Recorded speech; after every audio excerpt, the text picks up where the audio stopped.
Hi everyone, Gabe here from GBR Music. Thank you for checking out this video and welcome to a new virtual orchestration tutorial. Halloween is just around the corner, so I figured it would be a good time to make a tutorial on how to create some spooky Halloween movie-like music. So here's what we're going to be working on today.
So today we're going to start with a melody and chord progression played on the Celesta, and then we're going to build it up to a full orchestral arrangement.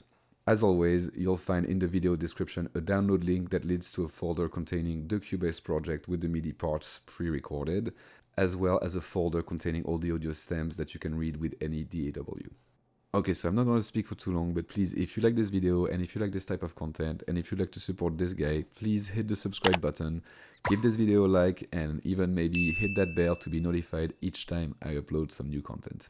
Okay, no point in keeping you all waiting, let's dive right into it. Okay, so here we are in Cubase Pro 9, and here is the orchestral arrangement we're going to be working on.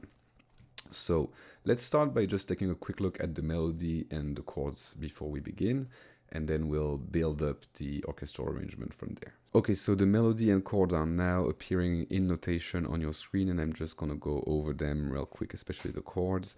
So here's the keyboard cam, and let's go. It starts on F minor, going to G flat minor, going that to F minor, going to E minor, up to F minor, going down to E minor half diminished, so that's a minor chord with a flat fifth. Going down to D flat major and to C major. Back up to F minor, G flat minor, F minor, E minor, and then F minor to C major, up to D flat major, down to F minor, and then B flat minor, C major, up to F minor, with a nice perfect cadenza. So it's really not very complicated stuff, it's pretty simple, and then the game is just to make it sound bigger with the orchestration. So let's just listen to the Celesta part again on its own, and then we'll start building the orchestration.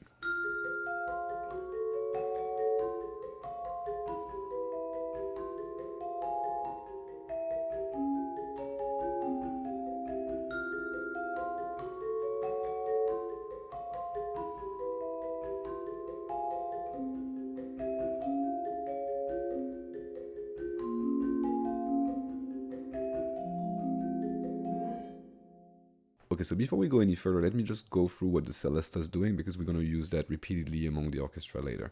So pretty much what the Celesta is doing is just playing the chords and arpeggiating them under the melody. So this is how it sounds like on its own.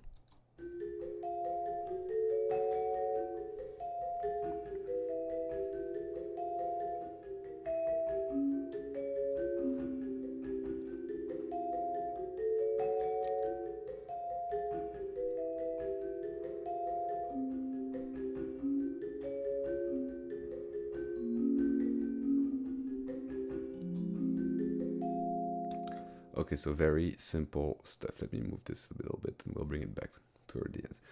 Okay, so to start orchestrating this, we're gonna add some layers. I'm gonna take these two out because we'll re-record it later.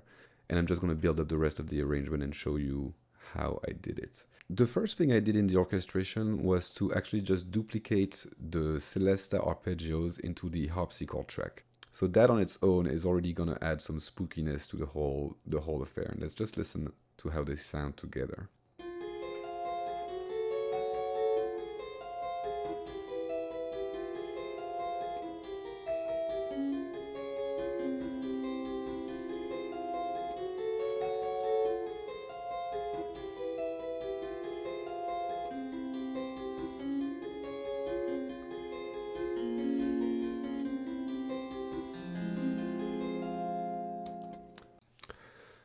Okay, so the second thing I'd like to look at is the string section. Let's go down there and let's start with the basses. So what the basses are doing, they're pretty much playing the roots and fifth of each chord, and they use a pizzicato articulation. So this is how it sounds on its own.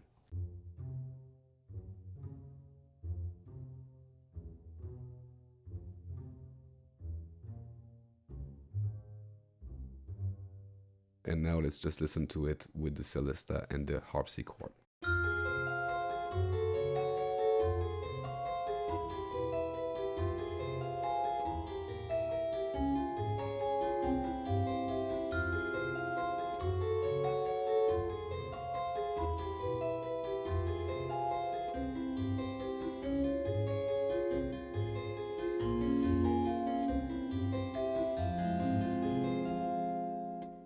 Okay, and the cello played the same exact part with the same articulation, pizzicato, at the same octave, and that's just to add, the bass give this nice bassy, muddy sound, and the cello add a little punch at the top, a little high frequency, so it gives a little more definition to the line. So let's listen to them together.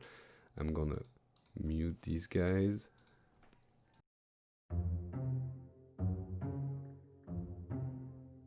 So that's with the cello, and let me take them off so that you can compare.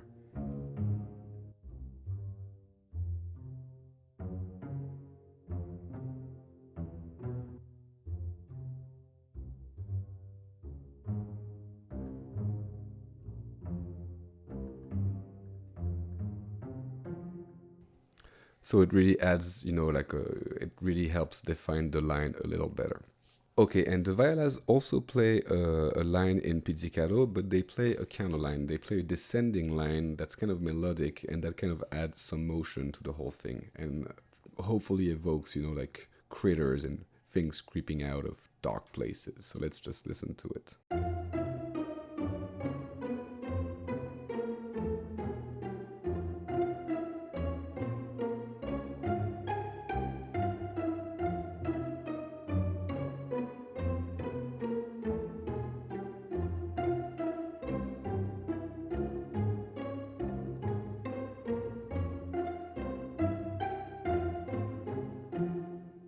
Okay, so that's pretty much our string section, but without melody so far. So now I want to give the melody that the Celesta was playing, and I want to give it to the violin 1s and the violin 2.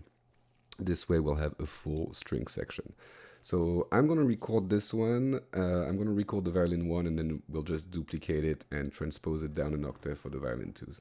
But let me just show you how I would do this. So I'm going to give myself a little pre-roll and a click, which you probably will not hear.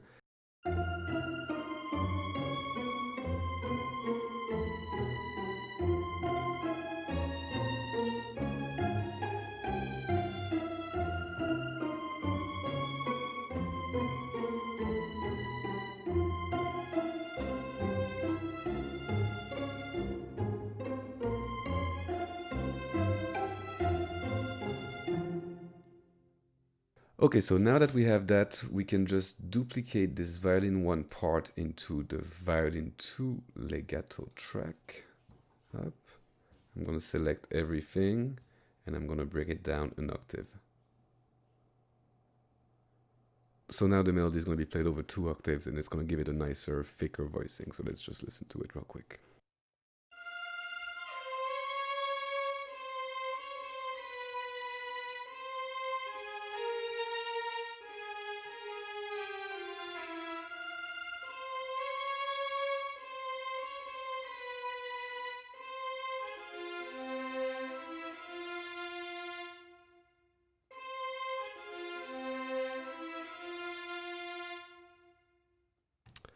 Okay, so that's pretty good. It's not perfect, but I mean, this is not meant to be perfect. It's kind of, it's a sketch. So that sounds already pretty good. Let's listen to all the strings together now. Violas, cello, and basses.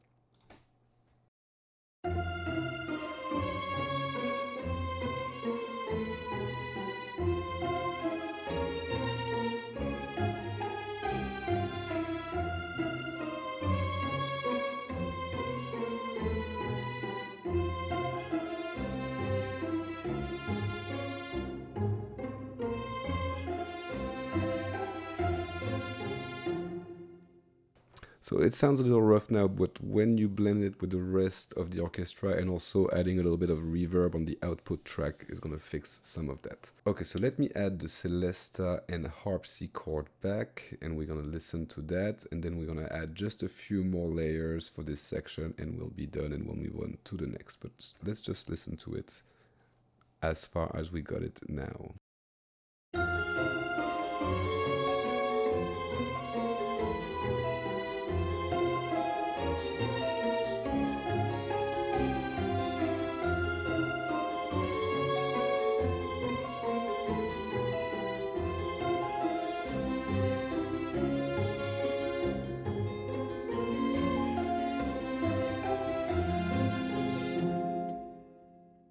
Okay, so it's starting to sound pretty solid, but we still need some stuff.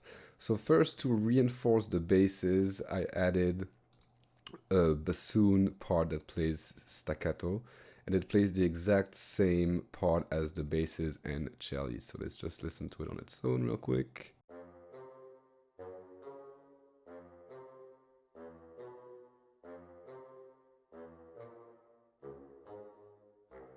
With the basses.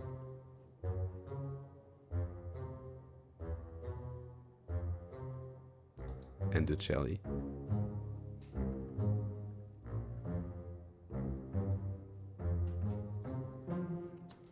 So it's very nice to have this combination of timbres, you know, so I enjoy it. And I mean, it's a classic one. So that helps reinforce, again, the bass line.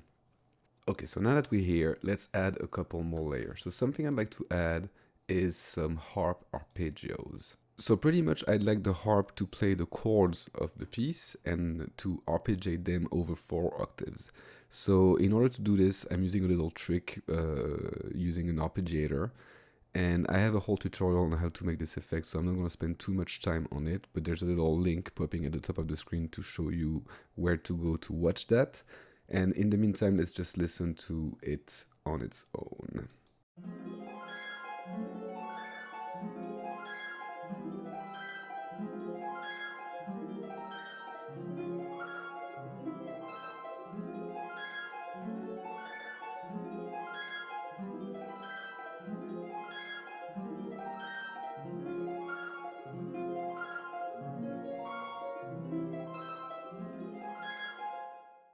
Here you go, so that's pretty simple. One other element that I think would add a lot of texture to this piece is a children's choir. So once again, the children's choir plays, or sings in this case, the chords of the piece, and instead of having them sing the basic triad, meaning with the root at the bottom, so for example for the first chord, which is F minor, that would be F, A flat, and C, I'm going to move that root at the top of the chord using the first inversion. So it's going to be third at the bottom, fifth in the middle, and root at the top. And then G flat minor. So I think that voicing sounds very nice, you know, and a little richer than just the triad by itself. So let's just listen to the children's choir on its own.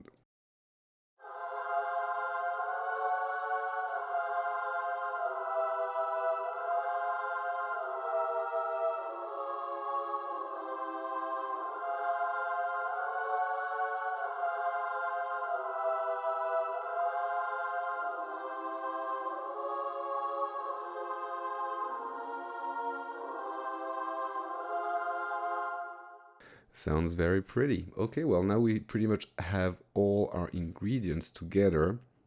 The last thing I haven't talked about At the beginning I took this piece off, so let me just bring it back where it belongs.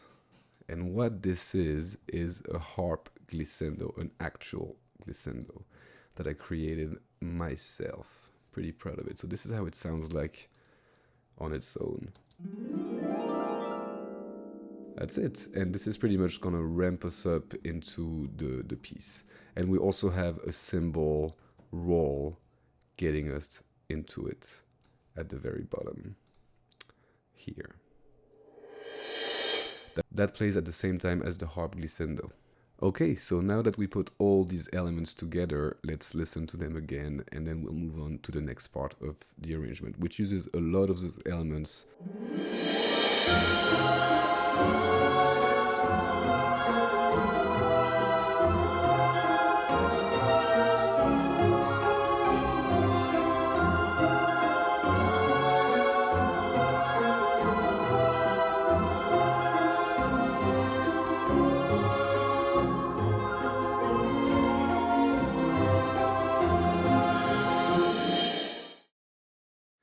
Okay, so that sounds really good. Now, let's move on to the next part.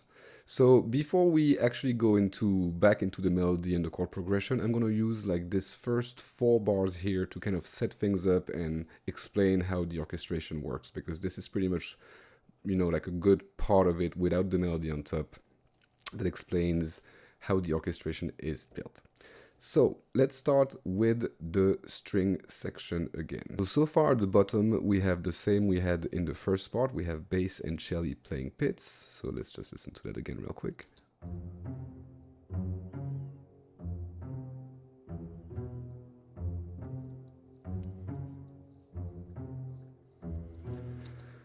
But now the violas are playing something different. I gave them the arpeggio that the Celesta was playing originally. So let's listen to that. I'm just going to add it.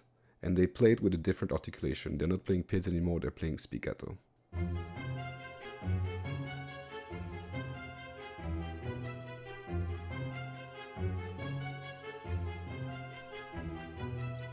Up. So that's what the violas play.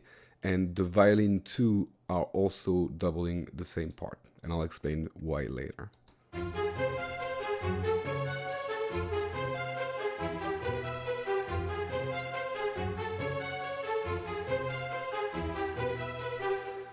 Okay, so this orchestration pattern is going to keep going for the whole piece throughout now. So that's what the violas and violin too are going to be playing, except that from now on they'll be following, you know, the chord progression. And let me just bring back the Celesta part from before, and it will sound eerily familiar.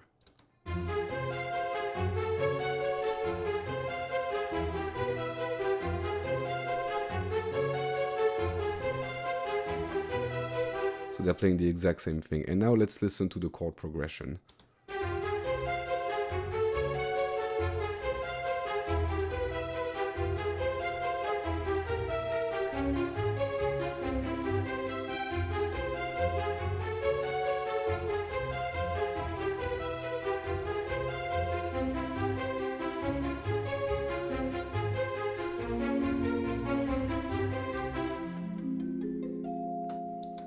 Okay, and on top of that, we have now the violin 1 section who still plays the melody, except that instead of having like the violin 1 play it at 1 higher octave and the violin 2 playing at a lower octave, I divided the violin section, the first violin section, into, you know, that same principle. So they just play the same melody at 2 different octaves, and this is how it sounds.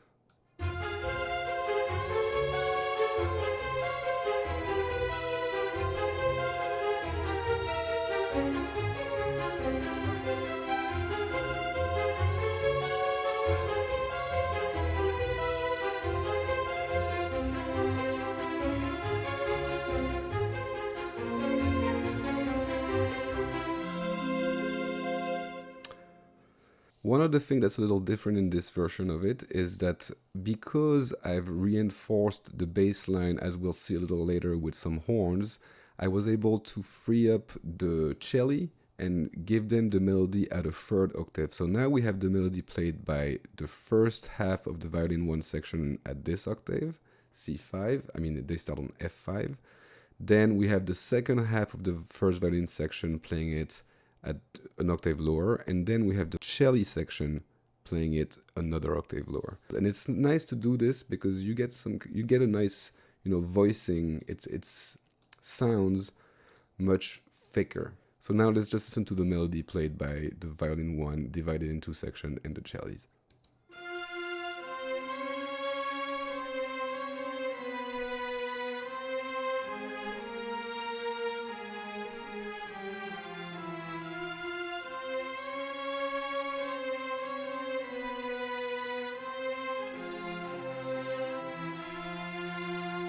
So it sounds really good orchestrated like this, like it sounds bigger, and I really like the sound of this texture. Unison is beautiful. Don't be scared to use it. So now I wanted to reinforce the bass line a little bit, so I decided to bring the tuba and the bass trombones in to do that job. So pretty much the tuba plays the exact same part as the bass with a staccato articulation. So let me just play the tuba and the basses together.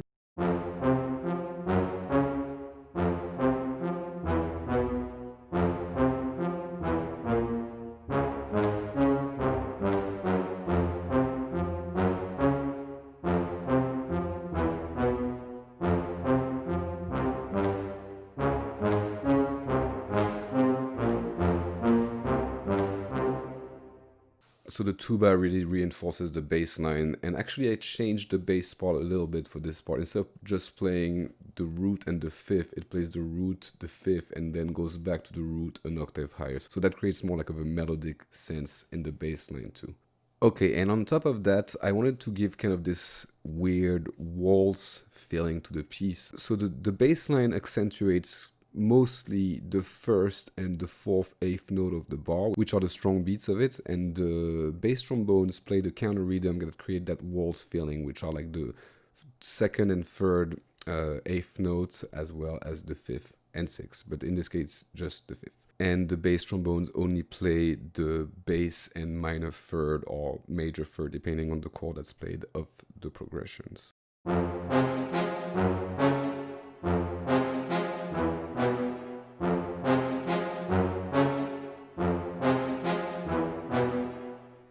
So to reinforce this bass trombone part, I also added a trumpet part on top of that. So they're also using a staccatissimo articulation, and they're pretty much playing the triad of the chord, but this time the third inversion, so meaning that's the fifth at the bottom, the root in the middle, and the third at the top.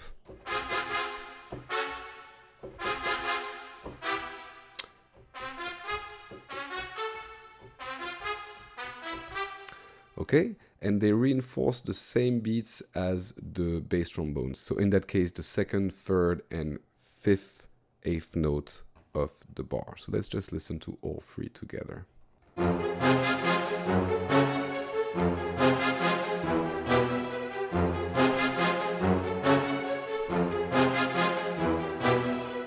Okay, so now that we went through like the basic architecture of the brass arrangement, let's just listen to it going through the chord progression, and I'll also add the strings along the way to see how they kind of all work together. But let's start with the brass.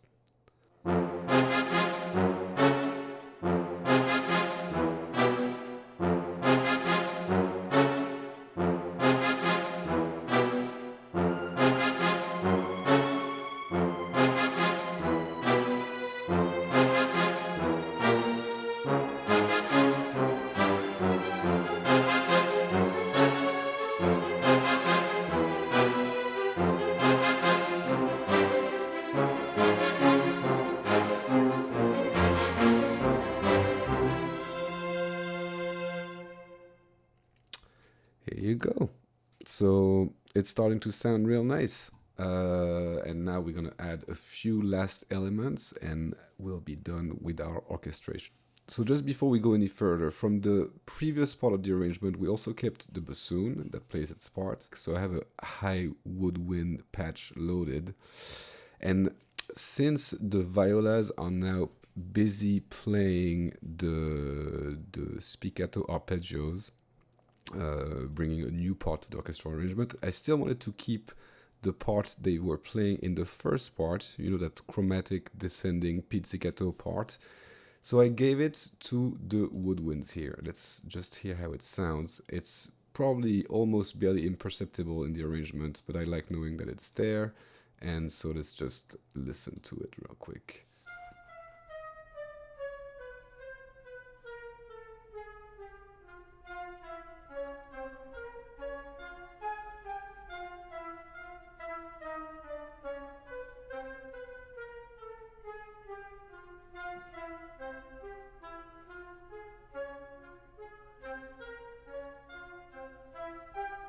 And I'll go back to the melody because the woodwinds are also playing, supporting the melodies on top. But I'll go back to that with the last melodic element. So let's just talk about the percussion for a second. So for this, I used two main percussions. I used a snare ensemble and I used a bass drum, a grand casa.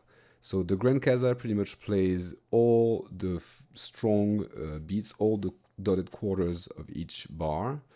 And the snare ensemble played the same accents as the bass trombone on the second, third, and fifth, eighth notes of the bar. So let's just listen to the grand casa real quick. It's a very simple part.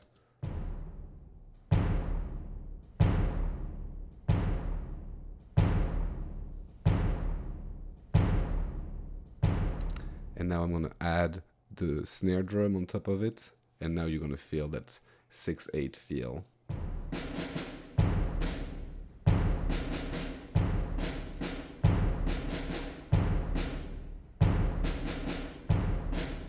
So that's pretty much the basic pattern. Those two percussion elements are going to be playing the whole time. And then on top of that, I just have some cymbal hits and some cymbal rolls preceding them.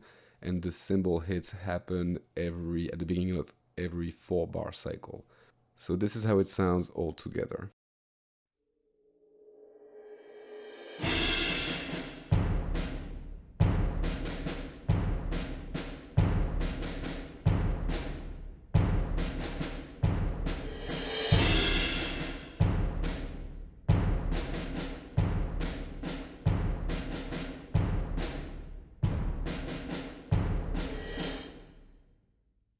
And that pretty much does it for the percussion, except for one, which leads me to the last 3 layers of our arrangement. We're going to be talking about some melodic layers that we're going to add to give a little texture. So one of them is a melodic percussion, the xylophone. And what the xylophone does is that it's playing the melody but in trills. So this is how the xylophone sounds on its own with the snare ensemble and the grand casa.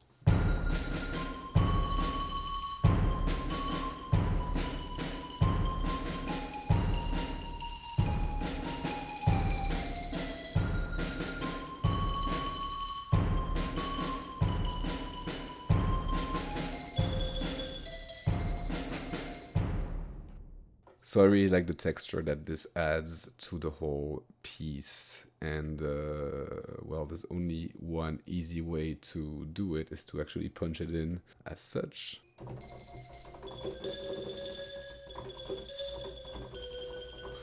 And then you kind of have to clean it up and make it sound good. It takes a little time, but it's definitely worth the trouble. And there's probably another hack to do it more efficiently and easily, but that was my solution. Okay, and another layer of melody I'd like to add would be some good old church organ. Perfect for this kind of music, and it's just gonna play the melody pretty much. So let's just listen to it with the xylophone.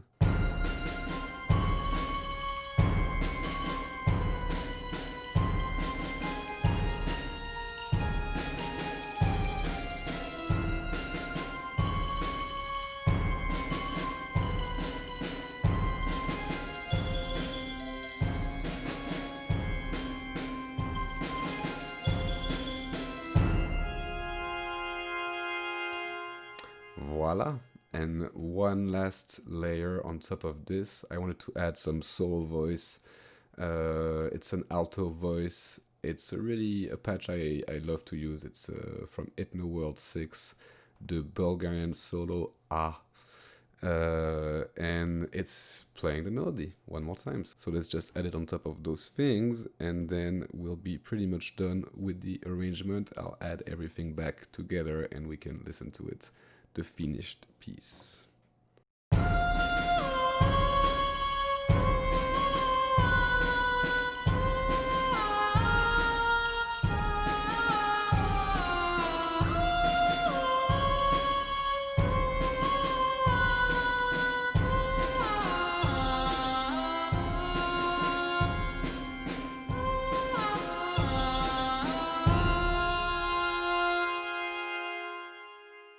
Okay, so now we have all the musical elements of our spooky Halloween movie music piece.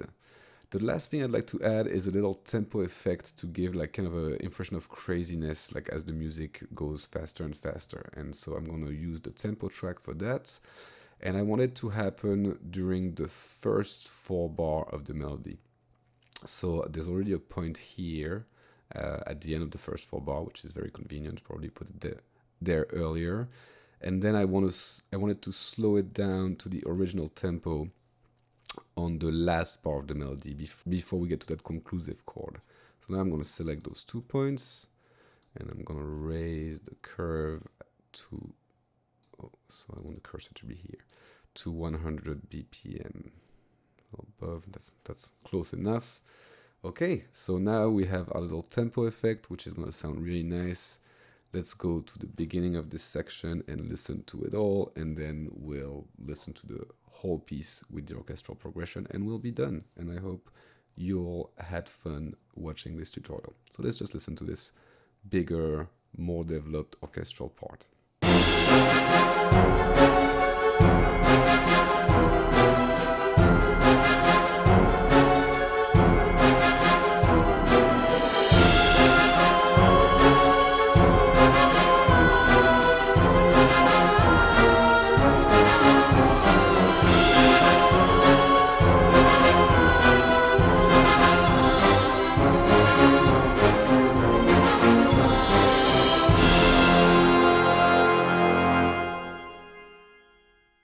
Okay, so we are pretty much done with this piece now, and let's just refresh our memory and listen to it from the original arrangement, which was just the Celesta, and then growing up to this last orchestral part we created. Let's listen.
Okay, well, thank you so much for watching this video. This is pretty much all I have for you today. I really hope you enjoyed it. If you did, please don't forget to hit that subscribe button and give this video a like, and also hit the bell to be notified each time I upload some new content. Also, before you go, please don't forget to download from the video description the Cubase project, the audio stems and the MIDI part for this project. I hope you had a great time watching this, and I'll see you all very soon. Bye.